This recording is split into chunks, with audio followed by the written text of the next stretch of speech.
अवघा आहे मी जुनी भाजपचा कार्यकर्ता आहे. म्हणजे नवीन भाजप म्हणजे काय? ते म्हणजे काय? नवीन भाजप ही मंत्रालयाची भाजप आहे. आम्ही जुने भाजप म्हणजे इथं काम करणारे भाजप.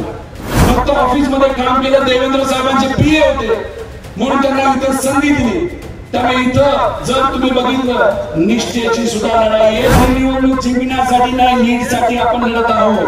8,000 कोटीचा भ्रष्टाचार केला लोकांनी 2.5 वर्षांमध्ये आणि त्याच्यातला काही पैसा लोकसभेसाठी वापरला. हे जे काय गुजरातशाही आणण्याचा लादण्याचा प्रयत्न आपल्या महाराष्ट्रावर होतोय.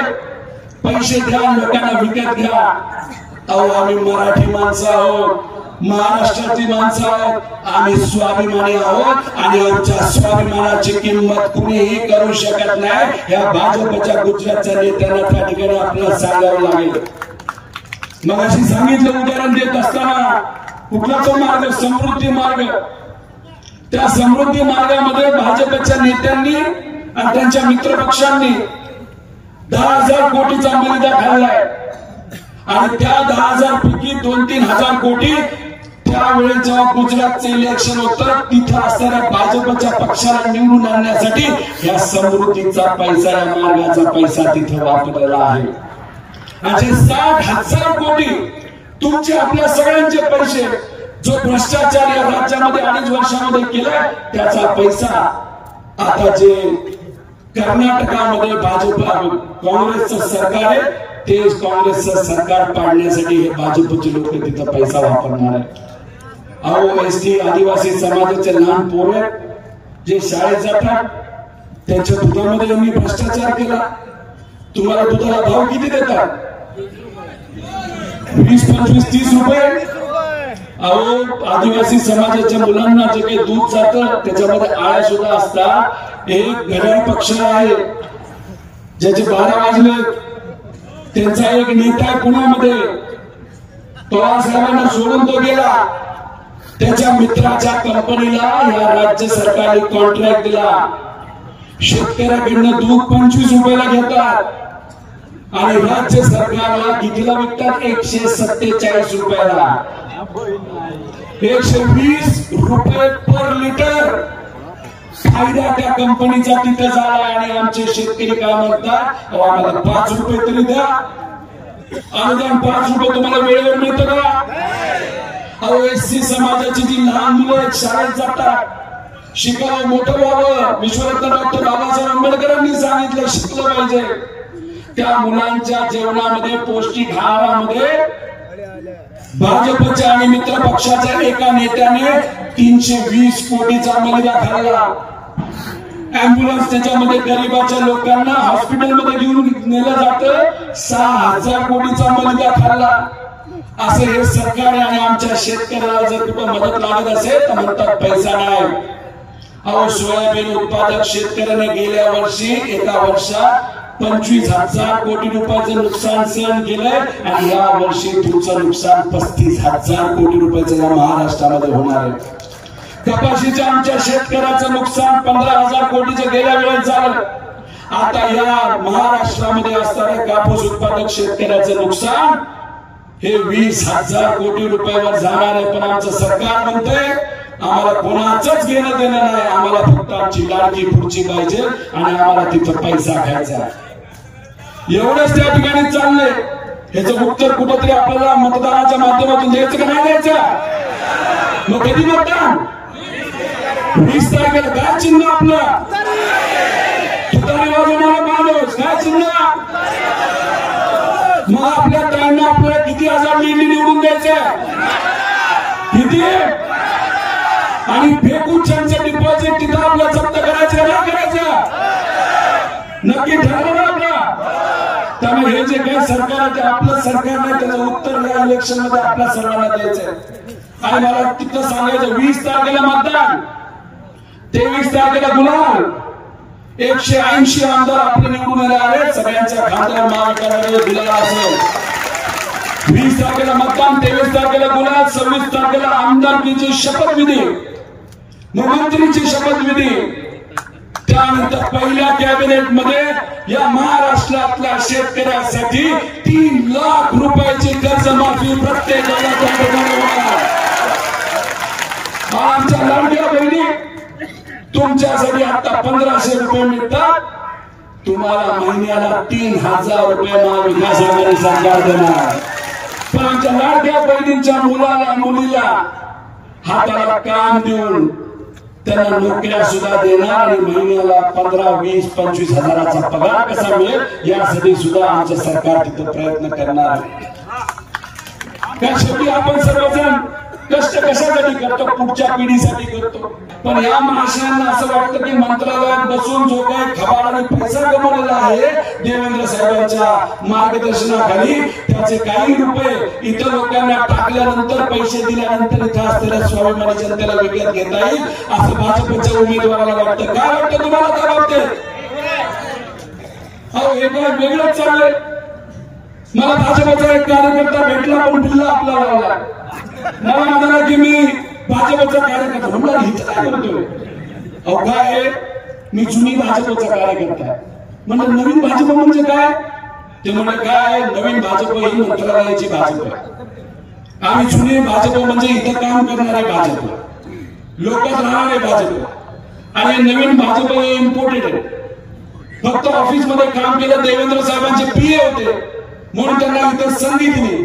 त्यामुळे इथं जर तुम्ही बघितलं, निष्ठेची सुद्धा लढाई आहे. त्यामुळे सर्व जुन्या भाजपच्या कार्यकर्त्यांना मी विनंती करतो, ही जी नवीन स्टाईल आणली जाते की बाहेरून लोक आणायचं, तिथं लागायचं आणि इलेक्शन लढायचं, याचं जर उत्तर द्यायचं असेल तर आमच्या ताईची नीट 75,000 झाली आहे. तुम्ही जर ताकद त्या ठिकाणी दिली तर 1 लाखावर सुद्धा जाऊ शकते. मग ही लढाई सोपी आहे का? नाही ना, सोपीच आहे. तुम्ही सर्वजण आहात ना बरोबर? जेव्हा लोक बरोबर असतात, कार्यकर्ते ताकदीने लढतात, तेव्हा निवडणूक सोपी असते. पण ही निवडणूक जिंकण्यासाठी नाही, लीडसाठी आपण लढत आहोत. पलीकडनं ताकद आहे मोठी, पण तरी सुद्धा तुमची ताकद शेवटपर्यंत आपल्याला तिथं लागेल. बूथची काळजी घ्या, गावाची काळजी घ्या, आणि काही झालं तरी मतदान इकडे तिकडे गेलं ना बाहेर, तुतारी वाजवणाऱ्या माणसाला ते मतदान तिथं झालं पाहिजे. कारण भाजप इतकं विचित्र विचार आहे. छत्रपती शिवाजी महाराजांचा अवमान झाला, भाजपच्याच नेत्यांनी केला, पण त्याचा विरोध दुसऱ्या कुठल्या भाजपच्या नेत्यांनी नाही केला. विश्वरत्न डॉक्टर बाबासाहेब आंबेडकरांचा अवमान भाजपच्या नेत्याने केला, दुसऱ्या कुठल्याही भाजपच्या नेत्याने तिथं त्याचा विरोध केला नाही.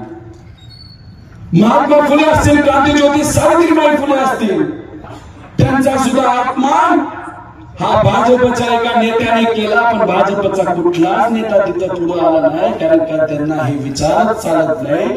संत विठोबा, संत तुकोबारायांचा सुद्धा अवमान भाजपच्या एका व्यक्तीने तिथं केला. तिथं कुणीही मदतीला आलं, त्याचा विरोध तिथं केला नाही. आणि ह्या सगळ्या गोष्टींचा बदला जर आपल्याला घ्यायचा असेल तर आपल्या 20 तारखेला आपल्या ताईच्या पाठीमागे तुम्ही सर्वांनी भक्कमपणे उभं राहिलं पाहिजे. या भूमीमध्ये आल्यानंतर संत श्री गाडगे बाबांची दशसूत्री मला आठवते.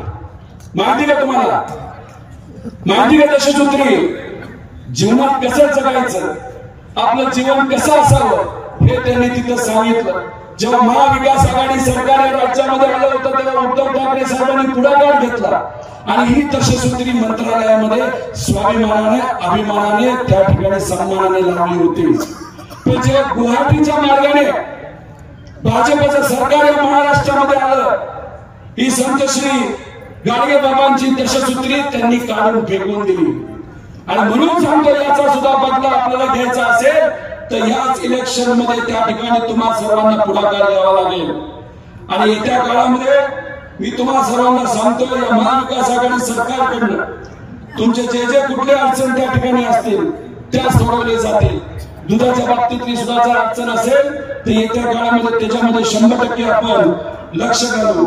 आणि याच्यामध्ये जे काही लोक फक्त या सरकारी निधीमधून माल खातात आणि मलिदा खातात, त्यांना खऱ्या अर्थाने आपण या येणाऱ्या काळामध्ये त्या ठिकाणी उत्तर हे देणार आहोत. त्यामुळे ही लढाई आपल्या सर्वांसाठी अतिशय महत्वाची आणि विचाराची लढाई. एका चांगल्या उमेदवाराला इथं उमेदवारी मिळालेली, त्यामुळे तुम्ही सर्वजण भक्कमपणे या उमेदवाराच्या पाठीमागे उभा राहाल असा विश्वास त्या ठिकाणी व्यक्त करतो। जे उमेदवार आहेत आपल्या विरोधातले त्यांच्याबद्दल मी काय जास्त बोलणार नाही। किती खोटं बोलतात, काय कसं बोलतात, खोटं बोला पण रेटून बोला अशी त्यांची पद्धत आहे। आणि या पवित्र भूमीमध्ये जर ते खोटं बोलत असतील तर त्यांना उत्तर 20 तारखेला आपल्याला द्यायचंय। त्यामुळे मी आपल्या सर्वांना विचारतो की आपल्या ताईंना आपल्याला किती लीडली निवडून आणायचंय, किती? अख्ख्या महाराष्ट्रात मी फिरलो राव। आम्ही या भूमीमध्ये आल्यानंतर आम्हाला प्रेरणा मिळते, ताकद मिळते, आमचा आवाज वाढतो। पण इथं प्रश्न केल्यानंतर तुमचा आवाज काही तसं वाटेना। किती हात वर करून किती कम से कम मी काही घोषणा करेल त्याला प्रतिसाद तुम्हाला सर्वांना त्या ठिकाणी द्यावा लागेल। रामकृष्ण हरी। शेवट तिथे झाडाखाली जे बसले त्यांनी हात वर करून सगळे इथं आमच्या माता भगिनी पासून सगळे रामकृष्ण हरी, रामकृष्ण हरी। पवार साहब आप आगे बढ़ो, उद्धव ठाकरे साहब आप आगे बढ़ो, राहुल गांधी जी आप आगे बढ़ो, अरविंद केजरीवाल जी आप आगे बढ़ो। आपलं कुठलं चिन्ह, कितवा नंबर, आपल्या ताईला किती निवडून आणायचं, कम से कम ठरलं ना? कोणी दाबण्याचा प्रयत्न केला, अडचणीत आणण्याचा प्रयत्न केला, ताकदीचा वापर केला, पैशाचा वापर केला तर घाबरणार का? स्वाभिमानी लोक कोणाला घाबरतात का? दिल्ली समोर झुकणार का? मग एवढ्या जोशाचं तुम्ही सर्वजण असाल तर 100% आपल्या ताई कम से कम 1 लाखाने निवडून आल्याशिवाय राहणार नाही। आणि येत्या काळामध्ये महाविकास आघाडी सरकार येणार आहे। हा कार्यकर्ता सुद्धा अमरभाऊ बरोबर राहील आणि ताई बरोबर राहून या मतदारसंघासाठी जे काय करायचं असेल ते मी करेल असा शब्द या ठिकाणी देतो। आणि पवार साहेबांनी जे काम या महाराष्ट्रामध्ये केलेलं आहे ते बघून तुम्ही सर्वजण पवार साहेबांना त्या ठिकाणी पाठिंबा द्याल। आणि अमित शाह इथे येऊन जे म्हणतात पवार साहेबांनी 10 वर्षामध्ये कृषी मंत्री असताना काय केलं तर त्यांना एवढंच सांगायचं की त्यांनी शेतकऱ्याला जगवलं। आणि हे उत्तर अतिशय महत्वाचं आहे आणि तेच उत्तर लोकसभेला लोकांनी दिल्यामुळे 23 खासदारांना भाजप 9 वर आलं। आणि या विधानसभेला अमित शहाना परत एकदा उत्तर द्यायचे, पण इंटरेस्ट सकट तिथं उत्तर द्यायचे। आणि 180 आमदार महाविकास आघाडीचे आपल्याला निवडून आणायचे आणि त्याच्यामध्ये आपल्या ताईला कम से कम 1 लाखाने निवडून द्यायचे। ते तुम्ही सर्वजण द्याल। आणि हा जोश बघितल्यानंतर एकदम वातावरण जबरदस्त झालेलं आहे। त्यासाठी मी तुम्हाला सर्वांना आभार व्यक्त करतो, ताईंना आजच शुभेच्छा देतो आणि थांबतो। जय हिंद, जय महाराष्ट्र, रामकृष्ण हरी।